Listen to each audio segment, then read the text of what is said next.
임재해 계시는 그 주님 앞에 다시 한번 우리 마음 모아 함께 고백하며 나아갑시다. 둘러봐도 보이지 않고, 둘러봐도 보이지 않고, 막혀버린 삶의 현실들, 막혀버린 삶의 현실들, 가슴 속에 시린 눈물과 두려움에 지쳐버린 내 삶, 지쳐버린 내 삶, 아픔 속에 서 있는 내게 안타까워 손 내미시네.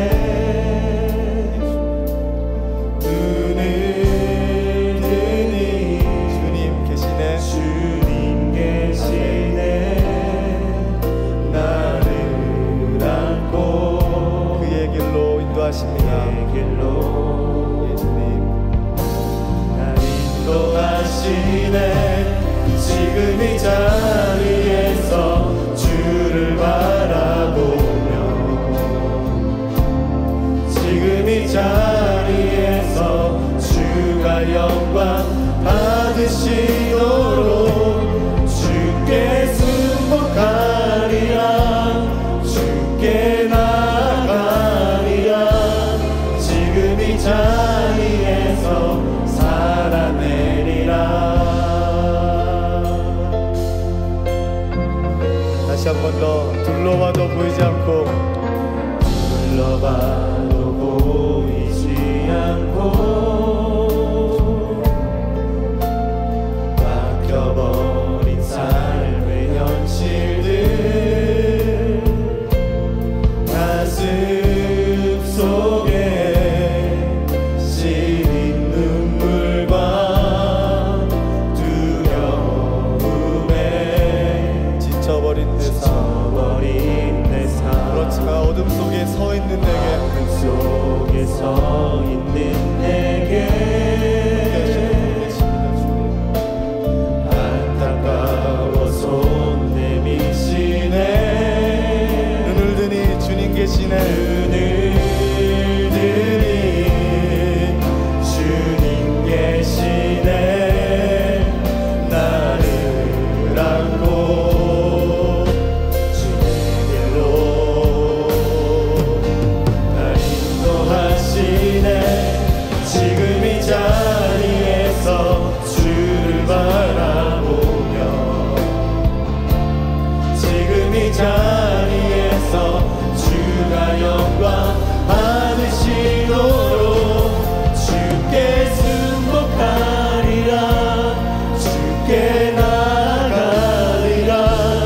지금 이 자리에서 우리 삶의 고백을 주님 앞에 올려드립시다. 지금 이 자리에서, 지금 이 자리에서 주님만 바라보기로 결정하시면서, 지금 이 자리에서 주님만 경배하기로, 주님만 찬양하기로 결정하시면서 우리 삶을 주님 앞에 올려드립시다.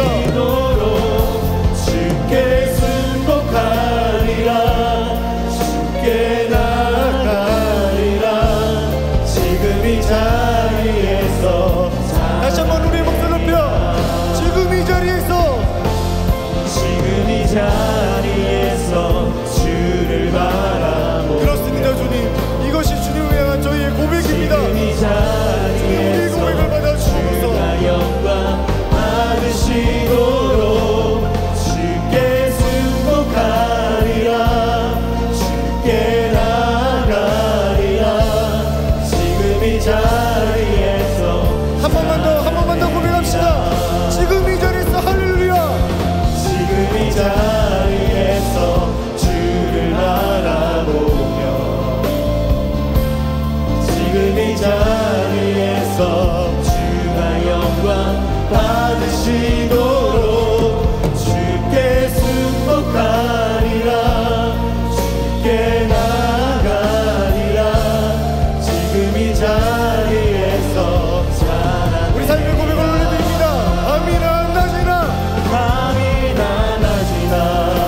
바라봅니다. 아멘. 다시 오실 나의 왕 예수, 주를 기다립니다. 주님 앞에 한 번 더 나의 소망 되신 주, 나의 소망 되신 주, 주를 바라봅니다. 다시 오실 나의 왕 예수, 주를 기다립니다. 네, 한 번만 더 고백합시다. 나의 소망 되신 주, 나의 소망 되신 주, 주를 바라봅니다. 주님 다시 오실 나의 왕 예수, 주를 기다립니다. 밤이나 낮이나 어제나 오늘도 영원히 주만 찬양해. 괴롭고 슬플 때 난망하여 넘어져도 언제나 주만 찬양해. 우리 삶을 주님 앞에 올려드리시면서 밤이나 낮이나 밤이나 낮이나 어제나 오늘도 영원히 주만 찬양해. 괴롭고 슬플 때 난망하여 넘어져도 언제나 주만 다시 한 번 더 주님만 경배합니다. 밤이나 낮이나 밤이나 우리의 고백을 받아주옵소서. 어제나 오늘도 주님만 예배하면서 영원히 우리 삶을 올려드리는 이 고백을 받아주옵소서. 괴롭고 슬플 때 난망하여 넘어져도 언제나 주만 찬양하게.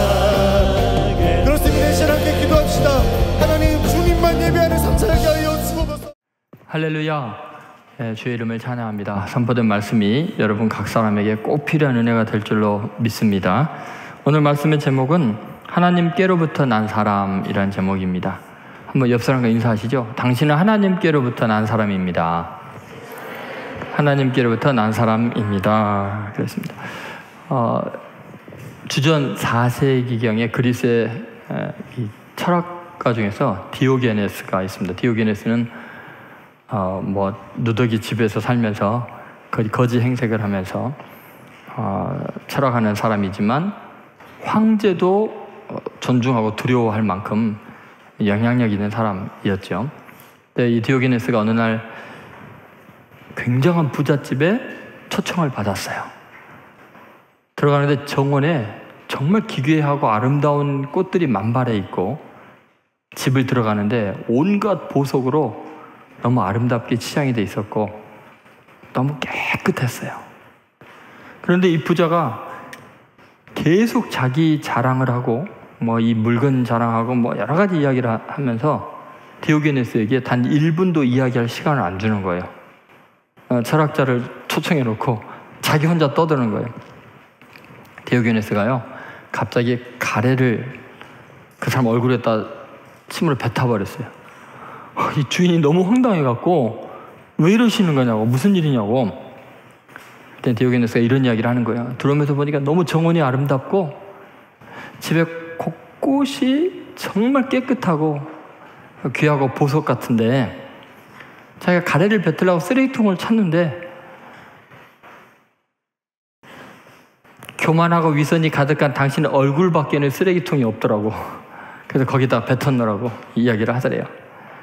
여러분, 우리는 우리 자신에 대한 평가를 세속적인 가치로 만약에 평가를 한다면, 세상 사람들이 부러워하는 부와 명성과 권력과 또 좋은 직장 생활하고 좋은 학벌, 외모 이런 걸로 하게 된다면은 어쩌면 하나님 보시기에는 존재하지 않는 인간이나 마찬가지일 수 있어요. 하나님 보시기에는 결국 쓰레기통에 불과한 그런 무의미한 인생일 수 있다는 거예요. 여러분, 오늘 가말리엘이라는 유대한 학자가 그런 이야기를 해요. 하나님께로부터 난 자, 사람으로부터 난 것, 이런 구별을 합니다. 여기 앉아있는 여러분은 하나님께로부터 난 사람 맞습니까? 만약에 하나님께로부터 난 사람이라면 자신에 대한 평가가 달라야죠. 가치관이 세상 사람들과 달라야죠. 도대체 하나님이 보시기에 귀한 사람은 어떤 사람일까요? 도대체 어떤 사람이 하나님께로부터 난 사람일까요? 오늘 본문의 내용은 그런 것입니다. 이 사도들이 예수 그리스도의 이름으로 복음을 전하고 기적을 행하니까 수많은 사람들이 사도들에게 몰려오고 예수님 때처럼 엄청난 인기를 얻고 있었습니다. 그때 제사장들과 사두개인들, 다시 말해 종교 지도자들과 정치 권력을 쥔 사람들이 시기심이 발동이 돼서 사도들을 잡아서 옥에 가두고 어떻게 하면 죽일까를 의논하고 있었어요. 그때 유대인들에게 가장 존경을 받는 랍비, 스승인 가말리엘이죠. 이 사람이 그 바울의 스승이기도 합니다. 이분이 하는 말이, 저들이 만약에 저들의 사상이나 행위가 사람으로부터 난 것이면 저절로 무너질 거니까 가만둬라. 그런데 만약에 하나님께로부터 온 것인데 너희들이 핍박을 하거나 그러면은 너희들이 도리어 하나님을 대적하는 것이 될까 두렵다. 그런 이야기를 하는 거예요. 이 가말리엘이 하는 말 중에 굉장히 중요한 것이 이런 겁니다. 하나님께로부터 난 사람. 여러분, 우리 그리스도인이라는 정체성이 그거 아니에요? 우리는 땅에 속한 사람이 아니에요. 세상 많은 사람들과 똑같은 가치관으로, 생각으로 살아가는 사람이 아니고 하나님께로부터 난 사람이라면 뭐가 달라야 될 거 아니에요. 이 시대 그리스도인들, 교인과 그렇지 않은 불신자들과 타종교인과 세상 삶의 현장에서 다른 게 뭐가 있습니까? 여러분, 도대체 하나님께로부터 난 사람은 어떤 특징이 있을까요? 첫 번째 우리가 생각할 것은 자신에 대한 평가예요. 자신에 대한 평가가 사람들의 평가에 의존하지 않는다는 거예요. 사람들이 나를 어떻게 바라보느냐, 사람들이 나를 존경하고 따르고 부러워하고 내가 인기가 있느냐로 내가 성공했느냐 실패했느냐, 내가 누구인가를 규정하지 않는다는 거예요. 하나님께로 난 사람들은 하나님이 나를 어떻게 보시는가, 그 한 가지로 나의 나됨을 규정하는 거죠. 가말리엘이 오늘 한 말 중에서 그것을 지금 가르치고 있는 거예요. 왜냐하면 일반적인 세상 사람들의 평가 방법은 얼마나 여론의 호응을 받고 있는가, 다수의 사람들이 긍정하고 있는가, 이거에 따라서 옳고 그름을 판단하고 있었거든요.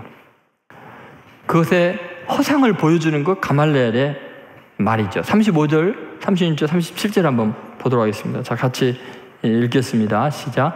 말하되 이스라엘 사람들아, 너희가 이 사람들에게 대하여 어떻게 하려는지 조심하라. 이전에 드다가 일어나 스스로 선전하며 사람이 약 400명이나 따르더니 그가 죽임을 당하며 따르던 모든 사람들이 흩어져 없어졌고, 그 후에 호적할 때 갈릴리 유다가 일어나 백성을 꿰어 따르게 하다가 그도 망한 적 따르던 모든 사람들이 흩어졌느니라. 여러분, 지금 가말리엘의 그 논조는 뭐예요? 사람이 많이 따른다고 두려워할 필요도 없고, 그들이 옳다고 하거나 그거에 대해서 특별히 위협으로 느낄 필요가 없다. 왜냐하면 만약에 사람으로부터 난 거면 아무리 많은 사람들이 따라도 다 무너지게 돼 있다. 가치가 없는 일들이다. 위협적인 요소도 되지 않는다. 그러면서 그 당시에 뉴스를 이야기를 해주는 거죠. 실제 일어난 사건을, 드다의 이야기, 또 갈릴리 유다 이야기를 하면서 사람들이 몰려왔는데 뭐 그 사람 죽으니까 다 끝나더라. 사람들이 평가하는 것, 따르는 것 아무것도 아니더라. 이렇게 이야기하는 거예요. 자, 여러분 자신에 대한 평가를 할 때 어때요? 누군가 나를 사랑하고 있고 귀하게 여기는 사람들이 있으면 나는 굉장히 존귀한 사람인 것 같고 자신감이 생기고, 따르던 사람이 떠나가거나 사람들이 나를 무시하거나 멸시하면은 나라는 존재는 실패한 인간이고 나는 아무 가치가 없고 살아갈 이유가 없다고 생각해서 좌절하고 그러지는 않나요? 여러분, 하나님께로부터 난 사람은 사람들의 평가에 좌우되지 않아요. 내가 누구인가는 하나님이 나를 어떻게 바라보시는가, 어떻게 평가하시는가, 그게 결정적으로 중요하죠. 다시 한번 그걸 강조하는데 38절을 보세요. 가말리엘이 하는 말을 잘 들어보세요. 같이 읽겠습니다. 이제 내가 너희에게 말하노니 이 사람들을 상관하지 말고 버려두라. 이 사상과 이 소행이 사람으로부터 났으면 무너질 것이요. 여러분, 어떤 사상, 어떤 소행, 그 사람의 어떤 권위도 물질도 하나님이 주신 것이 아니고 사람으로부터 난 거면 반드시 무너집니다. 국가 권력도 마찬가지고요. 아무리 재벌이어도 마찬가지고요. 하나님께로부터 나지 않은 것 중에 영원한 것은 없습니다. 굉장한 것 같지만 한순간에 뒤집어져서 바닥을 치고 부끄러움을 당하게 되는 것이 사람으로부터 난 것들의 특징입니다. 그런데 여러분, 사람들로부터 인기를 얻기를 원하고 세상 사람들의 호응을 받기를 원하는 것은 어리석은 거예요. 사람의 마음을 잡으려는 것은 대단히 미련한 짓이에요. 여러분, 결코 사람의 마음을 우리는 조절할 수가 없어요. 바람을 잡는 것과 같다 그랬어요. 옮겨지는 거 하면 그냥 슉 스쳐 지나가 버리는 거예요. 나한테 엄청난 힘으로 몰려오는 것 같지만 사방으로 흩어지는 것이 사람의 마음이 바람 같아요. 그러니까 여러분, 나의 나됨, 내 존재의 가치는 내게 가까이 있는 사람들이 나를 어떻게 말하느냐, 다수의 사람들이 나를 어떻게 평가하느냐, 세상 사람들이 보기에 나는 어느 레벨이냐, 이거는 곧 없어질 것들이에요. 하나님으로부터 난 사람들은 그것을 초월할 수 있어야 돼요. 하나님으로부터 난 사람들은 완전하게 하나님이 책임져 주시고 보호해 주는 사람들이죠. 요한일서 5장 18절에도 이렇게 말하고 있습니다. 한번 같이 읽어보겠습니다. 하나님께로부터 나신 자가 그를 지키심에 악한 자가 그를 만지지도 못하느니라. 여러분, 하나님이 지켜주셔요. 하나님께로부터 난 사람은. 그러니까 사람들이 뭐라고 하는 것 때문에 무너지지 마세요. 마음 약해지지 말고 초라해지지 마세요. 결국은 하나님이 나를 어떻게 평가하느냐가 중요한데요, 성경에는 많은 사람들에 대해서 하나님이 평가한 이야기들이 나와요. 예를 들면 노아 같은 경우에는 창세기 6장 9절에 이렇게 평가가 되어 있어요. 같이 읽어보겠습니다. 이것이 노아의 족본이라. 노아는 의인이요 당대의 완전한 자라. 그는 하나님과 동행하였으며. 성경이 노아를 이렇게 평가해요. 자, 노아는 의인이요 당대의 완전한 자라고 했지만 이건 하나님이 보시기에 그런 거예요. 세상 사람들이 노아를 따랐어요? 존경했어요? 노아는 정신이 나간 노인에 불과했어요. 노아 당시에 노아는 아무도 이해할 수 없는 정말 이상한 사람이었어요. 전 재산을 산 위에서 어마어마하게 큰 배를 짓는데 쏟아 부어요. 그것도 한두 해를 짓는 게 아니라 120년 동안을 방주만 짓고 있어요. 여러분, 세상 사람들이 보기에 이 사람은 완전히 미친 사람이에요. 쓸데없는 짓을 하고 있는 거예요. 그러나 결국은 그 세상에서 끝까지 살아남고 인류를 유지시킨 것은 노아였어요. 당대 사람들이 평가할 때는 노아는 미친 사람이지만 하나님이 보시기에 노아만이 가치가 있는 인생이었고 나머지는 고깃덩어리에 불과한 거나 마찬가지였어요. 여러분, 사람으로부터 난 사람은 아무리 똑똑하고 굉장해도 아무런 가치가 없는 거예요. 예를 들면 출애굽기에 나오는 세계에 가장 영향력 있는 왕 중에 한 명이 이집트의 왕이죠. 파라오죠. 그런데 출애굽이라는 대역사가 파라오와의 대결 속에서 이루어지는데 파라오의 이름이 안 나와요. 세계 역사 가운데는 이집트의 많은 왕들의 이름이 나오거든요. 그런데 놀랍게 성경에 그 엄청난 기적이 많이 일어나는 상대편인 파라오가 누군지를 이야기를 안 해요. 그러니까 학자들이 모세와 싸우고 요셉에 있을 때 또 파라오는 누구고 전혀 몰라요. 그냥 파라오, 이집트의 왕 이런 표현이죠. 그런데 놀랍게요, 출애굽기 1장에 보면은 하나님을 두려워하고 경외했던 히브리인 노예 중에 3파들, 그 두 사람의 이름이 기록이 돼 있어요. 그 당시에 이 노예라는 존재는 아무것도 아니죠. 시브라와 부하에 대해서, 아니 노예 3파들의 이름이 성경에 기록이 되면서도 신기하게 파라오의 이름이 기록이 안 되는 거예요. 하나님은 이걸 통해 우리에게 알려주고 싶은 게 뭐냐면, 세상이 영향력 있다고 생각하고 굉장히 성공했다고 생각하고 힘 있다고 생각하는 사람들이 하나님 보기에는 없는 거나 마찬가지라는 거예요. 아무런 의미가 없다는 거예요. 그런데 가장 비천한 노예일지라도 하나님을 경외하고 하나님께로부터 난 사람은 하나님에게는 의미가 있기 때문에 이름을 성경에 기록해놔요. 예수님도 마찬가지죠. 비유를 들어서 이야기하셨어요. 어떤 엄청난 부자가 날마다 호화로이 잔치를 하는데 자색 옷을 입고 그의 이름이 있어요? 부자라고만 나오지 이름이 없어요. 물론 부자 청년도 마찬가지죠. 공회의원이고 젊은 부자였던 그 청년도 이름이 안 나와요. 근데 여러분, 그 부자 집 문 밖에서 얻어먹고 살았던 거지의 이름은 뭐예요?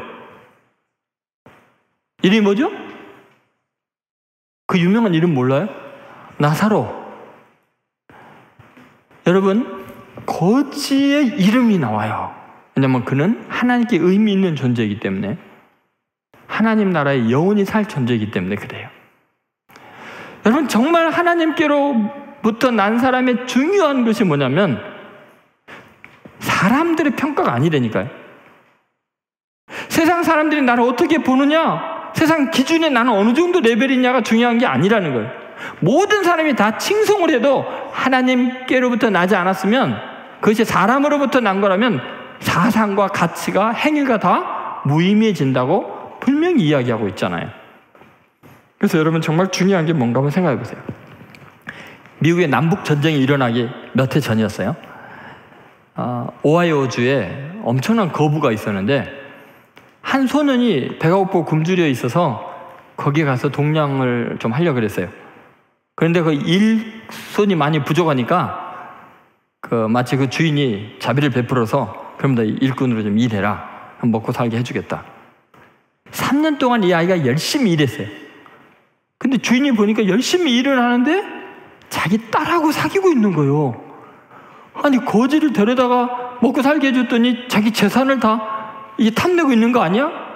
지 주제에 감히 내 딸을 넘봐 당장에 매로 치고 쫓아내버렸어요, 그냥. 그리고 35년이 흘렀어요. 35년이 흐른 다음에 우연히 헛간에서 그 아이의 소지품들이 나왔어요. 그러니까 챙겨가지도 못하게 쫓아내버렸나 봐요. 우연히 떠들다 보니까 그 애의 이름이, 35년 전에 쫓겨났던 그 아이의 이름이 놀랍게도 미국 합중국 20대 대통령인 제임스 A. 가필드 이름, 자기 현직 자기 나라의 대통령의 이름인 거예요. 그러니까 결국은요, 세상적인 사람들의 평가로 그 아이를 쫓아내는 바람에 대통령의 장인이 될 기회를 놓친 거죠. 자기 딸이 영부인이 될 수 있었는데 그 기회를 놓친 거예요. 여러분, 이 가필드라는 사람은 지독한 가난에 평생을 산 사람인데 하나님을 경외한, 어렸을 때부터 하나님을 잘 믿는 사람이었어요. 대통령이 된 이후에도 수많은 어려운 이웃들을 돕는 훌륭한 대통령직을 수행하게 됐죠. 여러분, 정말 중요한 게 뭘까? 내 인생의 성공과 실패를 영원한 나라에서 규정할 수 있는 분은 하나님 한 분밖에 없어요. 여러분이 믿고 의지하는 어떤 사람이 나를 어떻게 평가하느냐가 중요하지도 않아요.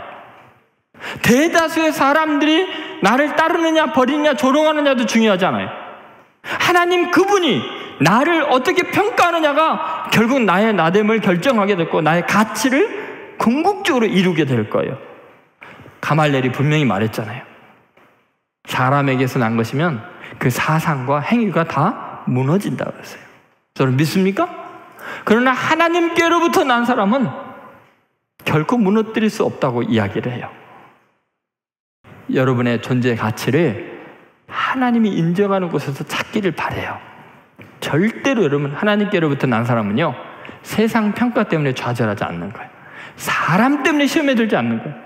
하나님이 나를 붙잡아 주시면, 하나님이 인정하시면 아멘 할렐루야 하면서 당당하게 살아가는 거예요.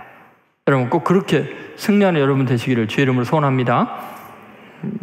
두 번째, 하나님께로부터 난 사람의 특징은 하나님과의 밀접성이에요.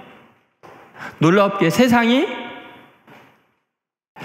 나를 어떻게 대하느냐가 하나님을 어떻게 대하느냐로 바로 직결되는 거예요. 그러니까 하나님과 내가 굉장히 밀접한 관계 속에 있는 거예요. 분리가 안 되는 거예요. 그 사람들이 나를 어떻게 대우하느냐는 그 사람들이 하나님을 어떻게 대하느냐로 하나님은 바로 그렇게 전이시켜버리는 거예요. 자, 그 내용이 39절에 가말리엘이 하는 말 속에 나와 있습니다. 자, 같이 읽겠습니다. 만일 하나님께로부터 났으면 너희가 그들을 무너뜨릴 수 없겠고 도리어 하나님을 대적하는 자가 될까 하노라 하니. 여러분 이 말씀을 잘 보세요. 하나님께로부터 났으면 절대로 못 무너뜨린다. 니네들이 아무리 대적해도 안 된다. 더구나 만약에 그들이 하나님께로부터 났으면 너희들이 하나님을 대적한다. 하나님께로부터 난 사람은 하나님과 굉장히 밀접한 관계가 있다는 것을 의미해요. 여러분 이것이 의미하는 것을 잘 생각해 보세요. 예수님께서 항상 하셨던 말씀이 이런 거였어요. 어떤 사람을 제자의 이름으로 작은 자에게 냉수 한 그릇이라도 주는 자는 예수님이 하신 말씀이 뭐예요? 진실로 너에게 이르노니 그 사람이 결단코 상을 잃지 아니하리라. 여러분 이게 무슨 말이냐면요, 예수님 당시에나 그 이후에 초대교회에서 예수를 믿는다는 이유만으로 출교를 당하고 핍박을 받아요. 이 사람들은 그 사회에서 완전히 배제되기 때문에 먹고 살 길이 없어져요. 복음을 전하고 예수님을 전하다 보니까 다른 사람이 누군가가 물을 주거나 대접을 하면은 같은 부리로 찍히기 때문에 아무도 상종을 안 해요. 그런 시대에 가장 작은 자, 그런 복음 전하기 위해서 헌신하는 그 사람에게 냉수 한 그릇 대접해도 예수님은 자기 자신에게 한 걸로 받아들이겠다는 거예요. 양과 염소의 비유에도 그렇죠. 가난하고 병들고 감옥에 갇힌 사람들에게 했느냐 안 했느냐가 곧 주님에게 했느냐 안 했느냐로 그대로 받아들인다고 이야기하셨어요. 그러니까 여러분 우리가 하나님께로부터 난 사람이라면 하나님이 우리를 책임지시는 거예요. 하나님과 우리는 밀접한 관계 속에 있게 되는 거예요. 세상이 나를 어떻게 대우하느냐는 그들이 하나님을 어떻게 대하느냐로 하나님이 바로 그냥 넘겨받으시기 때문에 우리가 괴로워할 필요가 없다는 거예요. 예를 들어서 여러분 창세기 12장에 아브라함을 한번 생각해 보세요. 아브라함이 하나님께 처음 부름받았을 때 하나님께로부터 이런 이야기를 들어요. 너를 축복하는 자에게는 내가 복을 내리고 너를 저주하는 자에게는 내가 저주하리니 땅의 모든 족속이 너로 말미암아 복을 얻을 것이니라. 여러분 이것이 부름받은 사람, 하나님께로부터 난 사람들의 하나님과의 밀접한 운명을 지금 이야기하고 있는 거예요. 여러분 이게 얼마나 중요한 사건이냐면은 그것은 아브라함의 수준이 하나님의 수준만큼 경건하고 훌륭하기 때문에 세상 사람들이 아브라함을 그렇게 대하는 것이 하나님을 대하는 것이란 말이 아니에요. 아브라함은 여전히 미숙하고 믿음이 약하고 초라한, 처음 부름받을 때 실수가 많은 사람이었어요. 심지어 창세기 13장에 가면은 이집트의 왕에게 갈 때 자기 아내를 누이라고 속여서 인신매매를 하잖아요. 그런데 하나님께서 혼내주죠. 근데 거부가 돼서 나오죠. 그리고 심지어요, 창세기 20장에 가면 아브라함이 이 짓을 또 해요. 그랄 왕 아비멜렉이 무서워가지고 자기 아내를 누이라고 속여갖고 또 팔아먹어요. 그런데 하나님께서요, 20장 7절에 보면 그랄 왕 아비멜렉에게 엄중히 경고를 하시는데, 같이 읽어보겠습니다. 이제 그 사람의 아내를 돌려보내라. 그는 선지자라. 그가 너를 위하여 기도하리니 내가 살려니와 내가 돌려보내지 아니하면 너와 내게 속한 자가 다 반드시 죽을 줄 알지니라. 아니, 하나님이 지금 엄청나게 화가 나 있죠. 왜요? 그랄 왕 아비멜렉이 사라를, 자기 아내를 삼으려고 데려온 거예요. 그런데 사실은 아브라함이 자기 아내를 누이라고 속여가지고 시집 보낸 거 아니에요. 그럼 아브라함을 혼내야 되는 거 아니에요? 거짓말하고 자기 아내 팔아먹고. 근데 놀랍게 하나님은 그녀를 내보내라고. 그리고 그는 선지자니까 그가 너에게 기도해야 너가 산다. 그렇지 않으면 내게 너와 내 속한 모든 사람을 다 죽일 거다. 여러분, 하나님이요, 자기의 사람들을 끝까지 책임지시는 거예요. 그러니까 아브라함은 걱정할 필요가 없어요. 왜냐하면 하나님과 아주 밀접한 관계를 형성하고 있는 거예요. 하나님께로부터 난 사람들은 그렇게 철저히 하나님과 관계가 있다는 것을 지금 보여주고 있죠. 여러분, 언젠가 독일 함부르크에 아주 최고급 호텔이 있었는데 거기에 한 신입 이제 사원이 뽑혔어요. 근데 접객 주임이라는 아주 중요한 직책을 맡게 되었죠. 이 사람이 첫 출근한 날부터 너무 신나갖고 직원들한테 여기 청소해라 저기 하라 막 신나게 돌아다니면서 자기 소임을 다하고 있었는데, 그 호화로운 호텔 멋진 벤치에 보니까 한 초라한 노인이 구질구질하게 옷을 입고 담배를 피우면서 앉아있는 거예요. 그러니까 호텔 분위기랑 너무 안 어울린 거예요. 근데 이 사람이 호텔에 대한 열심이 있으니까 조용히 뒤로 가서 쪽지에다가 이런 말을 써서 건네주고서 쫓아내버렸어요. 여보세요, 미안하지만 남의 눈에 띄지 않게 즉시 이곳을 떠나주십시오. 그리고 그냥 밀어서 그냥 내보내버렸어요. 그리고 며칠이 지났는데 이 사람에게 한 쪽지가 건네졌어요. 여보시오, 미안하지만 남의 귀에 소문나지 않게 오늘 즉시 이 호텔에서 나가주십시오. 남루한 옷차림의 주인 백. 그래서 너무 어이가 없어갖고, 뭐 이런 노인네가 있어. 며칠 전에 나한테 당했다 이런 쪽지를 보내. 쓸데없는 쪽지를 보내네. 근데 은근히 느낌 이상한 거예요. 그래서 사람들한테 그때 저기 종종 앉아 있었던 남루한 옷차림의 노인네가 누구냐고 물어봤어요. 그랬더니 깜짝 놀란 말을 하는 거예요. 이 호텔의 경영주인 스티너스 선생님이었어요. 이분은요, 12개의 큰 회사를 가지고 있는 대재벌인데다가 이 호텔은 그냥 뭐라고 해야 될까, 그냥 그 주 업종도 아니고 덤으로 그냥 운영하고 있는, 이런 호텔들은 수없이 운영하고 있는 사람이었어요. 어마어마한 재벌이었던 거예요. 여러분, 세상 사람들이 세상적인 기준으로 우리를 만약에 함부로 평가를 할 때는 잘못하면 자기의 목숨을 쥐고 있는, 자기 운명을 쥐고 있는 하나님에게 무례한 것이 될 수도 있어요.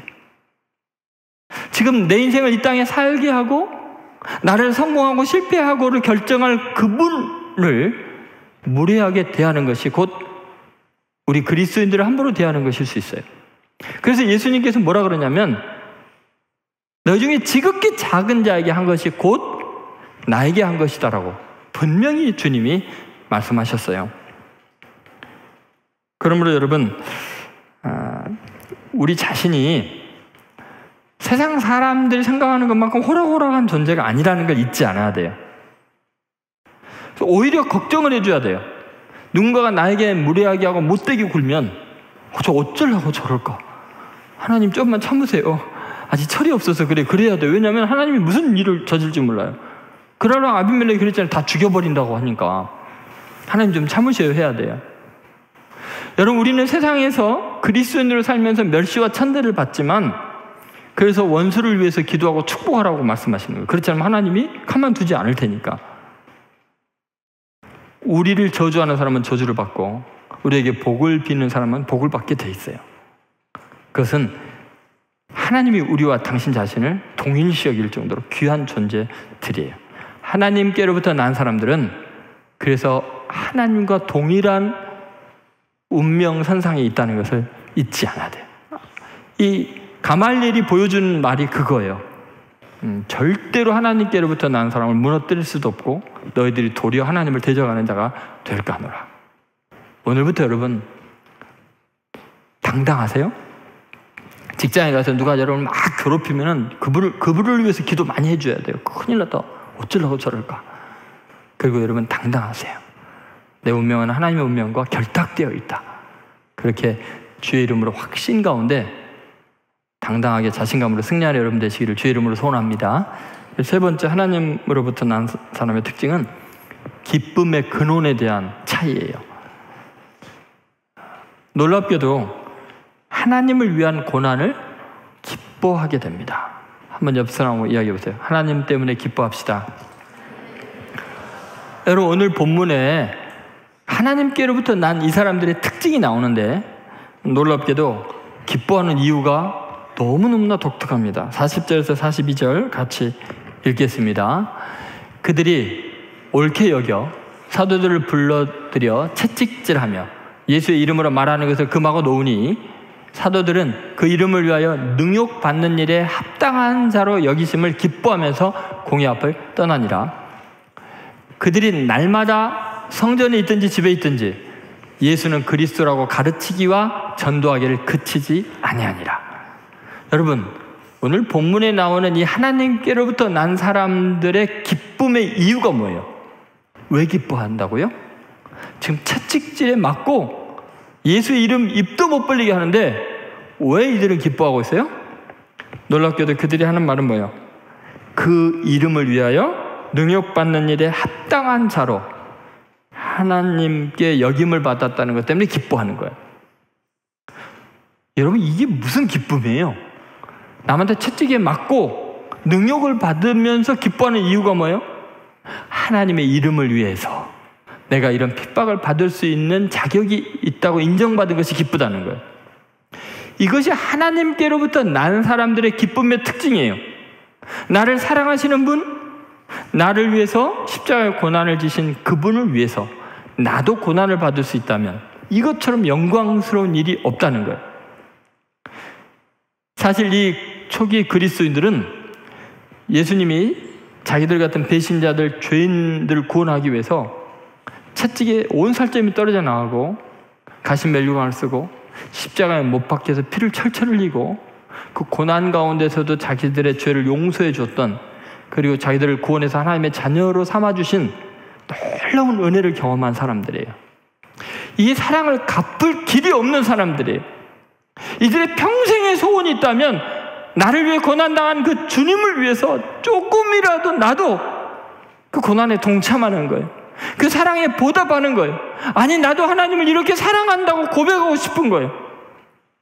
그런데 마침 핍박하는 사람들이 예수의 이름으로 말한다고 채찍질하니까 이제 내가 주님과 동일한 고난을 받고 주님께 사랑을 고백할 수 있어서 너무 감사합니다.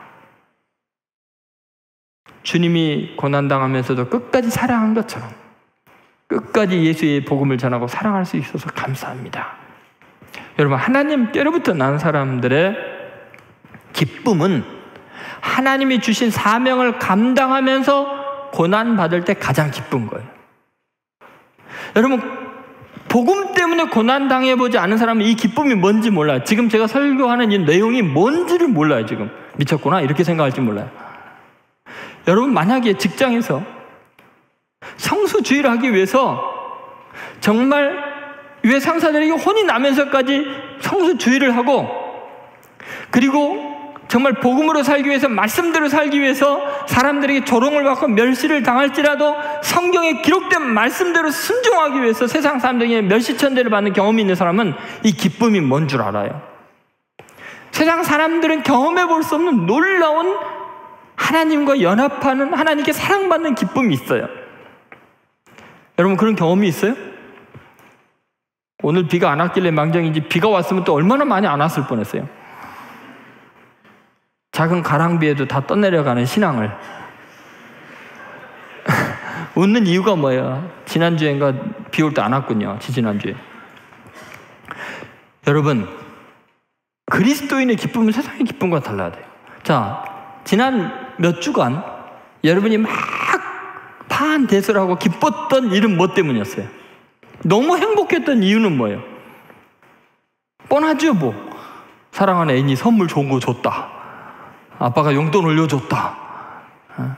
또는 승진했다. 취직했다. 주로 이런 거겠죠. 그런 기쁨은 하나님께로부터 나지 않은 사람도 기뻐하는 거예요. 기쁨의 근원이 달라야 돼요. 하나님께로부터 난 사람은 하나님의 일을 하다가 하나님의 영광을 위해서 헌신하다가 경험하는 그 기쁨이 있어야 돼요. 고난 속에서 하나님을 찬양하는 기쁨이 있어야 돼요. 세상 사람들은 고난 속에서는 원망하고 좌절해요. 배신당하고 억울한 일을 겪으면 분노해요. 그런데 그리스도인은 그 안에서 그리스도의 사랑을 실천하면서 주님을 찬양할 수 있어야 돼요. 예를 들면 여러분의 핸델을 생각해 보세요. 인류 역사상 가장 위대한 곡인 메시아를 작곡했는데 그때가 언제냐면 반신불수가 돼가지고 빚이 너무 많아가지고 감옥에 갇혀있을 때예요. 그렇게 하나님을 찬양하고 하나님을 위하는 곡을 쓰지만 몸은 망가졌고 빚더미에 감옥까지 가 있는 상태. 그런데 그 절망적인 상황에서 하늘을 바라보고 나같이 보잘것없는 사람을 구원하기 위해 십자가에 지신 메시아 예수를 생각하고 그분이 주실 영원한 나라를 생각하니까 찬양이 흘러나오는 거예요. 그래서 정말 하나님을 사랑한다고 기쁨이 충만해서 고백한 것이 메시아예요. 여러분, 포도는 진 익혀져야 단맛이 나요. 감람 열매도 으깨져야 감람 기름이 나와요. 내 인생에 고난이 있을 때 그 고난 속에서 하나님을 찬양하고 감사할 때 거기에서 엄청난 능력이 나오고 에너지가 나오는 거예요. 세상이 변화되는 일이 일어나요. 초대교회 성도들이 지금 기뻐하고 감사하는 이유는 바로 그것 때문이에요. 이 채찍과 이 고난을 통해서 하나님의 복음이 이 땅에 증거될 수 있는 놀라운 하나님의 도구로 쓰임받고 있다는 것을 체험하고 있기 때문이죠. 여러분, 왜 하나님께로부터 난 사람들이 세상 사람들과 똑같은 기쁨만 추구하냐고요? 세상 사람들은 맛볼 수 없는, 누릴 수 없는 기쁨을 여러분은 누리고 있습니까? 여러분, 퀘이커 교도를 한번 생각해 보세요. 영국의 퀘이커 교도 중에 윌리엄 펜이라는 사람이 있습니다. 이 사람이 이런 이야기를 했어요. 퀘이커 교도들은 정말 하나님 말씀대로 살려고 세상 문명과 단절해서 헌신한 사람들이죠. 한번 같이 읽어보겠습니다. 고통을 겪지 않는 승리는 없다. 가시의 길을 통과하지 않고 옥좌에 이룰 수 없다. 환난 없는 영광은 없다. 친구들의 고난을 기뻐하라. 이 땅에 살아가면서요, 세속적인 가치를 포기하고 성경의 원리로 산다면 고난이 없을 수가 없어요.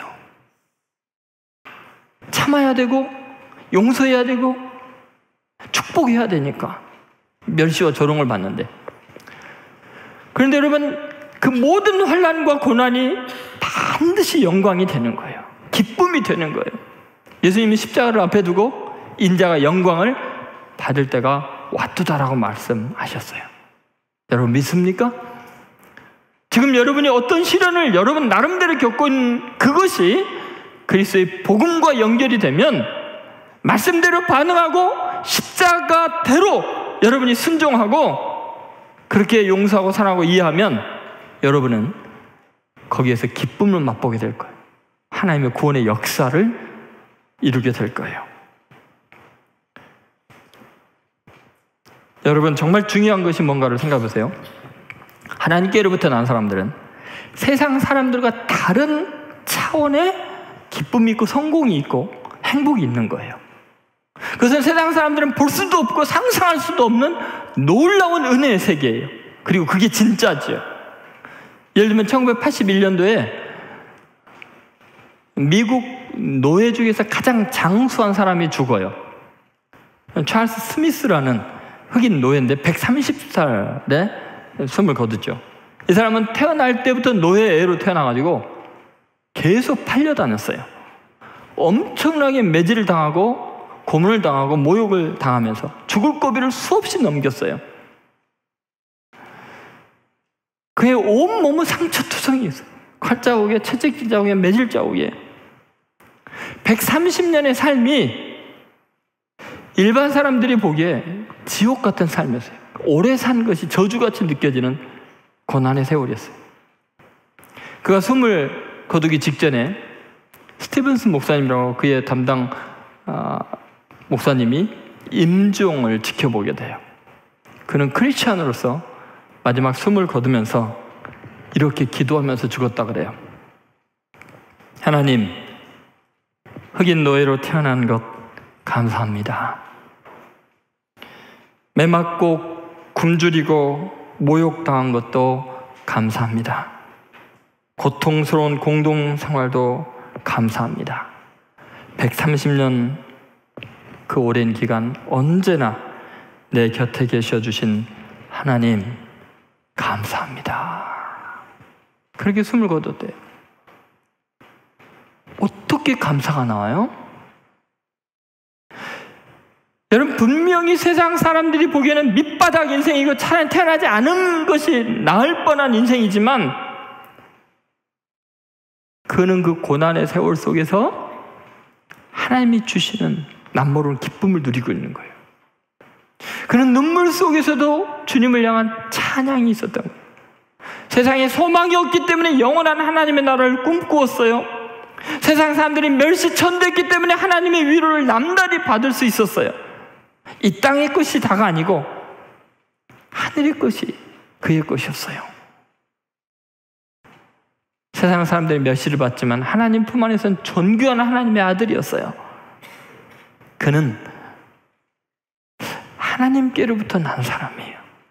세상 사람들이 알지 못하는 기쁨과 감사가 가득한 승리하는 삶이었어요. 오늘 여기 앉아있는 여러분의 마음속에 세상 사람들과 어떤 비교의식이 있는지, 왜 나는 헤아리올 수 없는 이 지경에 빠져 있는지, 도대체 나의 존재 가치가 어디 있는지, 누가 나를 이해해주고 받아주는지, 나는 왜 이렇게 무가치한 삶을 사는지 절망할 필요 없어요. 왜냐하면 하나님이 계시니까. 나는 하나님께로부터 온 사람이고 하나님이 인정하고 하나님의 영광을 위해 살 사람이니까. 모든 걸 말씀으로 성경적으로 반응하면서 하나님을 기쁘시게 할 수 있는 거예요. 여러분, 오늘부터 여러분의 자의식을 다시 한번 점검해 보세요. 왜 하나님께로부터 온 사람이 세상으로부터 오고 사람들로부터 오는 영광을 구하려고 하세요? 왜 없어지고 무너질 사람으로부터 오는 것들로 자신의 정체성을 규정하려고 하시나요? 다시 하나님을 깊이 만나세요. 그분과의 관계를 다시 점검하세요. 그리고 정말 하나님 때문에 기뻐할 수 있는 사람이 되세요. 하나님이 가치 있다고 여기는 하나님께 소중한 사람들로 다시 거듭나는 여러분 되시기를 주의 이름으로 소원합니다. 기도하겠습니다. 오늘 말씀을 붙들고 하나님 앞에 여러분 결단에 기도하십시오. 여러분과 저의 인생을 창조하신 분은 하나님이지 그 누구도 아닙니다. 내 인생의 우여곡절들을 쓰실 분은 유일한 작가이신 하나님이시지 내 가족도 내 이웃도 친척도 아닙니다. 내 인생을 누구도 무너뜨릴 수 없는 견고한 성처럼 쌓아가실 분은 나의 구주 하나님밖에 없습니다. 하나님, 다시 복음으로 돌아가기를 원합니다. 하나님, 내가 하나님께로부터 난 사람으로 다시 살기를 원합니다. 세상을 바라보고 세상과 비교하며 세상으로부터 오는 것들을 취하려고 했던 어리석음을 용서해 주시고 주님 복음과 함께 고난을 받고 주의 이름을 위하여 핍박받는 것을 기뻐하고 끝까지 말씀을 지키며 승리하는 삶이 되게 하여 주옵소서.